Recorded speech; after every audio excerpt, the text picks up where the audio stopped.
பல இன்ஸ்டாகிராமு இது எல்லாம் பார்த்துட்டு இது உண்மைன்னு நினைச்சிட்டு நீங்க இருக்காதீங்க. அது எல்லாமே ஒரு போலி தான். நிஜ வாழ்க்கையில் அப்படி கிடையவே கிடையாது. அவங்க என்டர்டைன்மெண்டா போடுறது எல்லாமே அந்த ஒரு நிமிஷம் ரீலுக்கு. அதுக்கப்புறம் அவங்களோட லைஃப் பார்த்தோம்னா அழுதுட்டு தான் இருக்காங்க. ஆனா வெளியில தெரியாது. நான் ரீலுக்காக தான் அப்படி போடுறேன், ஆனா உண்மையான என்னோட லைஃப் அப்படி கிடையாது அப்படின்ட்டு வர்றாங்க.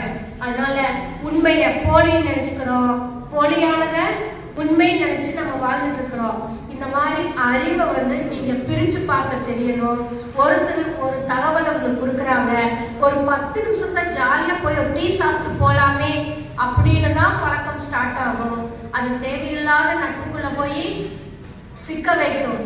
அடுத்தது நீங்க கல்லூரிக்கு வந்துட்டு திருப்பி போற வரைக்கும் உங்க பெற்றோர்களுக்கு ஒரு பயம் இருந்துட்டே இருக்கும். ஏன்னா டெய்லி எத்தனை தகவல் வருது மீடியாவில், இது எல்லாம் பார்த்து ஒரு பயம் இருக்கும். நம்ம மகன் இப்படி இருக்குமோ, நம்ம மகள் இப்படி இருக்குமோன்னு ஒரு பயம் உண்டாக்கும். அது இல்லைன்னு நீங்க நிரூபிக்கிறதுக்கு உங்களோட நடை உடை பாவனையில தான் காமிக்க முடியும். அப்போ உங்களோட முகமைப்பே உங்களுக்கு காமிச்சு கொடுத்துரும். இனிமேல் அந்த தேவையில்லாதக்குள்ள போகாம உங்க பெற்றோர்கள் எதுக்காக கஷ்டப்படுறாங்கன்னு பாருங்க. அவங்க எத்தனை நாள் உங்களுக்கு ஒரு ட்ரெஸ் வாங்கி கொடுக்கணும்னா அவங்க உங்களுக்கு வாங்கி தராங்க. அவங்க 4 எடுத்துட்டு உங்களுக்கு ஒன்று வாங்கி தராங்களா? 4 வாங்காம சேர்த்து வச்சுதான் உங்களுக்கு வாங்கி கொடுப்பாங்க. பல நேரம் அவங்க ஆசைப்பட்ட உணவு சாப்பிடாம இருக்குதான் உங்களுக்கு வாங்கி கொடுப்பாங்க. இந்த மாதிரி பல நிகழ்வுகளுக்கு அப்புறம் தான் உங்களை மேல தூக்கணும், எப்படியாவது நம்ம குடும்பம் மேல வரணும்னு போடுறாங்க. நீங்களும் அதை புரிஞ்சுக்கிட்டு உங்களை தூக்கறதுக்கு உங்களால மட்டும்தான் முடியும்.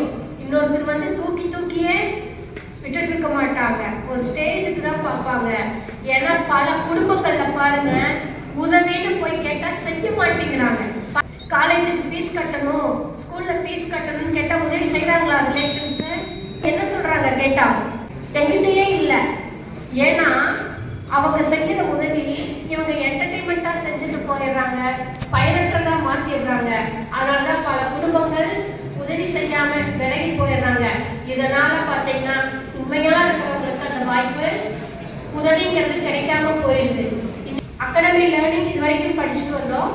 இந்த 3 ஆண்டுகள் உங்களோட கல்வி பிற்காலத்தில் எதுக்கு உதவும், எப்படி உதவும்னு சொல்லி ஒவ்வொரு நாளும் நீங்க அதுக்காக வேலை செஞ்சீங்கன்னா இந்த 3 ஆண்டு உங்களுக்கு முடிஞ்ச உடனே நீங்க சக்சஸ்ஃபுல் ஆயிடுவீங்க. போனோடனே உங்களால ஃபீல்டுக்குள்ள போக முடியும். அதை தவிர்த்துட்டு போற பக்கம் இந்த மாதிரி சொல்லி கொடுக்க மாட்டாங்கிறது நீங்க புரிஞ்சுக்கிட்டு உங்களை தூக்கறதுக்கு நீங்க ஒர்க் பண்ணுங்க. எல்லாருமே சக்சஸ்ஃபுல்லா வர முடியும். என்னடா ஸ்கூல்லையும் கிளாஸ் எடுக்கிறாங்க, இங்க வந்தாலும் கிளாஸ் எடுக்கிறாங்க, ஒரு ப்ரோக்ராம் வச்சாலும் கிளாஸ் எடுக்கிறாங்க அப்படின்னு போர் அடிக்கதான் செய்யும். ஏன்னா இது வரைக்கும் நம்ம மைண்ட நம்ம கேட்கவும் பழக்கல,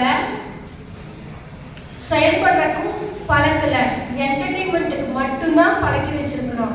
ஆனா அந்த ஜாலியா இருந்தோம்னா பின்னாடி வேலை இல்லாம போயிடும். வேலை கொட்டி கிடக்குது, செய்யறதுக்கு நம்ம தயாராகணும். அப்போ ஒவ்வொருத்தருமே ஒவ்வொரு ஃபீல்டுல சக்சஸ் ஆகிறதுக்காக இந்த நீங்க ஒர்க் பண்ணுங்க. ஸ்டெப் பை ஸ்டெப்பா நீங்க ஒர்க் பண்றதுக்காக நீங்க உங்களை தயார் பண்ணுங்க. உங்களுக்குள்ள இருக்கிற சரின்னு நீங்க நினைச்சுக்கிட்டு நீங்களா ஒரு முடிவெடுத்து செய்யாம துறை சார்ந்த நிபுணர்களை அணுகி சரியான வழிகாட்டுதல் எடுக்கிறப்ப நீங்க வாழ்க்கையில ஜெயிக்க முடியும், சக்சஸ் ஆக முடியும். அதனால ஃப்ரெண்டுங்கிறது எதுக்கு? ஜாலிக்கு கிடையாது. உங்களுக்கு உங்களோட வளர்ச்சிக்கு உதவுனா மட்டும்தான் அது ஃப்ரெண்டு. உங்களோட என்டர்டைன்மெண்ட்டுக்கு உதவுனா அது ஃப்ரெண்டு கிடையாதுன்னு புரிஞ்சுக்கோங்க.